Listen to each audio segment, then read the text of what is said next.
Why is a liquid meniscus concave upwards?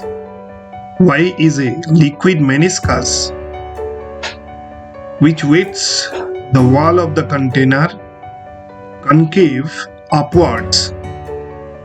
Why is a liquid meniscus concave upwards?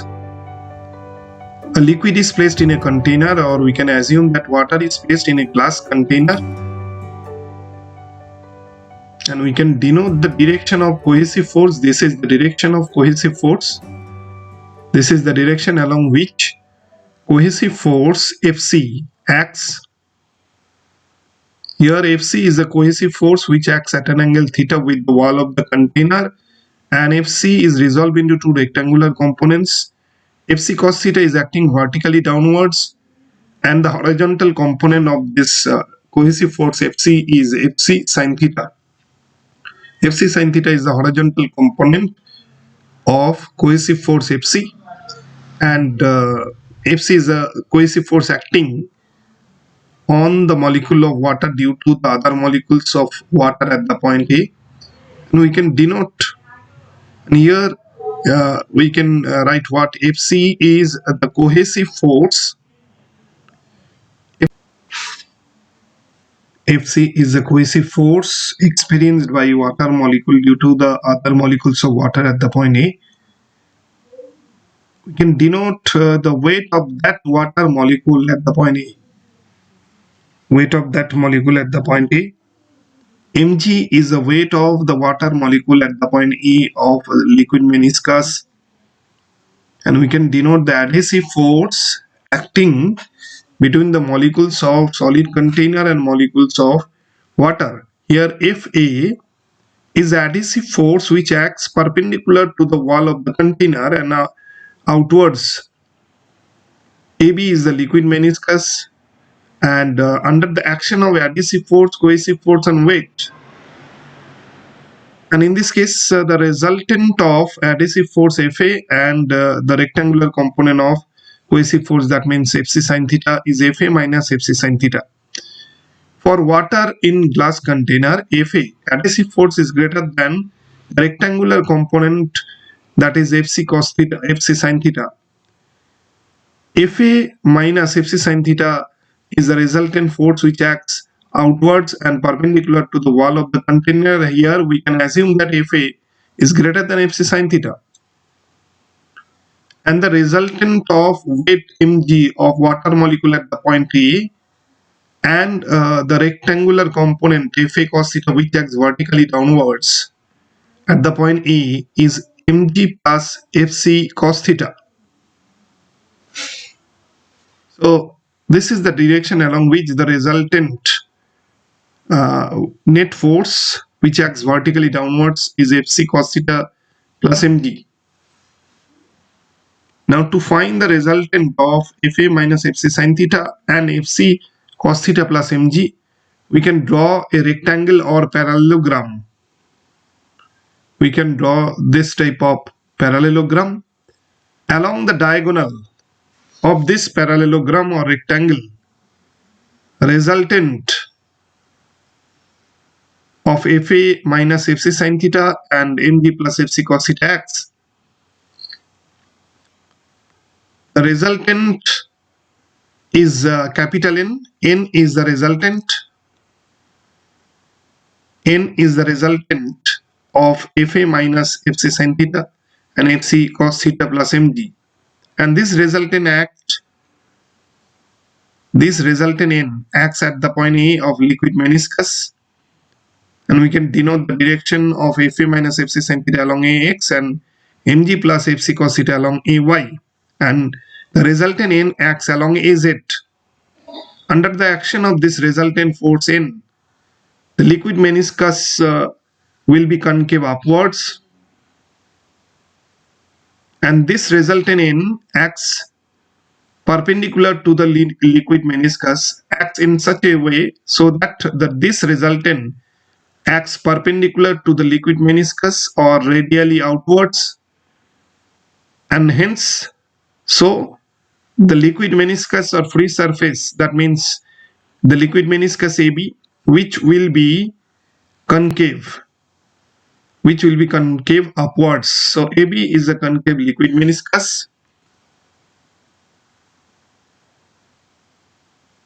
Now the resultant N is the resultant of Fa minus Fc sin theta and Fc cos theta plus Mg.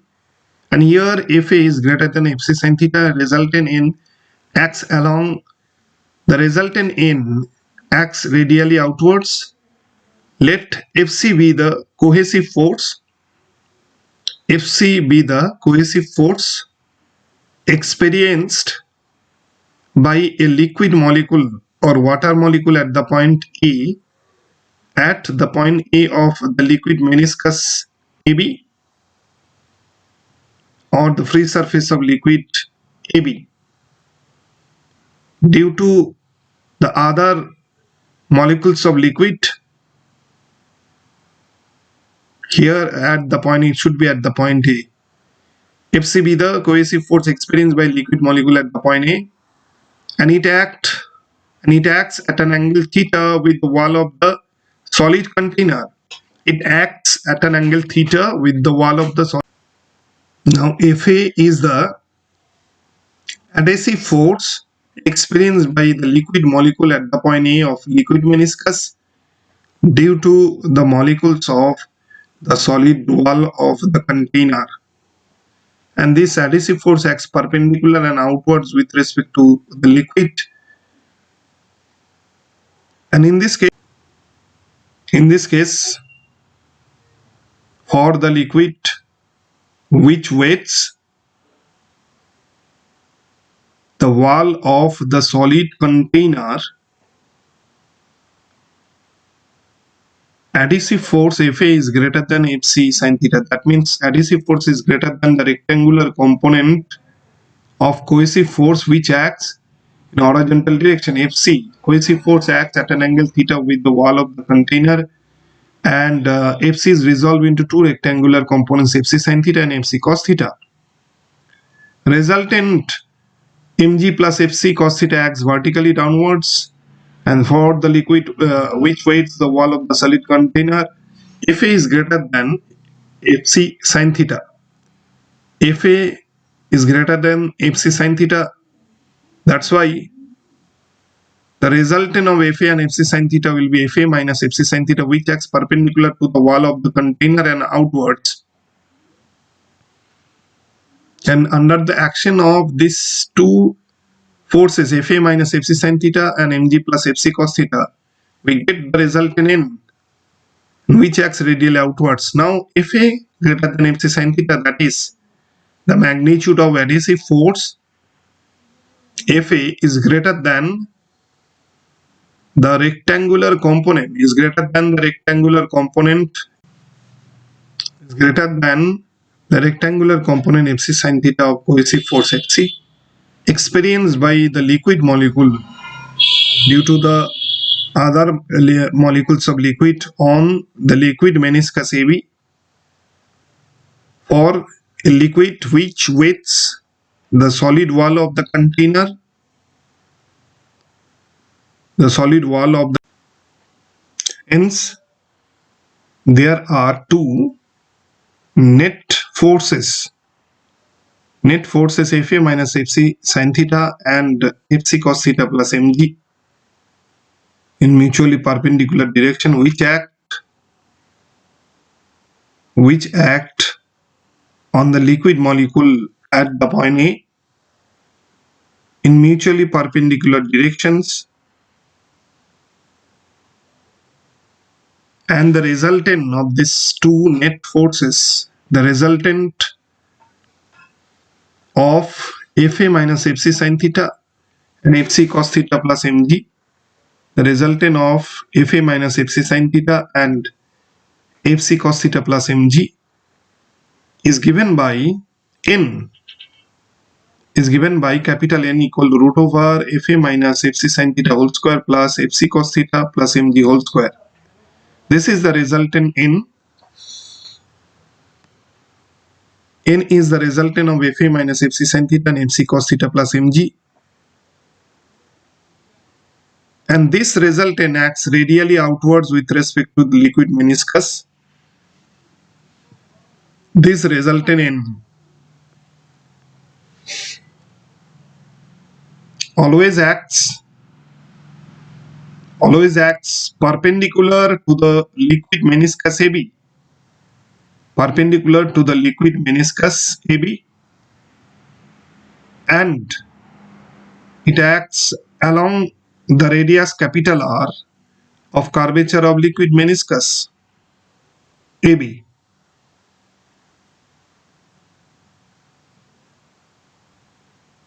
Also lying outwards. This resultant acts outwards with respect to the liquid. Also lying outwards outside the liquid. Therefore, the liquid meniscus AB will be concave upwards under the action of this resultant force N. Under the action of this resultant force N for the liquid which widths the solid wall of the container,